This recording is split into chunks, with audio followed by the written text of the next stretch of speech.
kila klasi. Sio ni pesa yao tunawarudishia. Ile walikuwa wananipea. Niliwaekea. Hiyo 310 ilikuwa mingi kiasi. Ilikuwa 310 ilikuwa mingi kwa sababu kwa siku ungekosa kama milioni moja. 1 per day. Sasa 1 per day. Sasa you can imagine hata ukapata siku 30 hiyo ni 30 milioni. Sasa sio ni pesa. Hiyo time ukisimamisha 310 ukifunga ungemfikisha pesa kiasi gani? Hiyo sasa siwezi jua kwa sababu ile unajua nilikuwa natumia lakini ni mingi. Sasa unajua mimi 310 nilitisha miaka kama ngapi? Nilitisha miaka karibu miaka 4 years.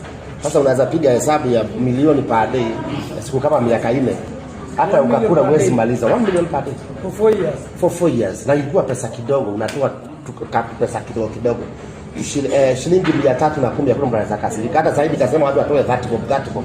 Hiyo hafai kunikasirikia. Ni kama kununulia chai na mandazi, lakini wako wengi. Juzi hapo hizo venye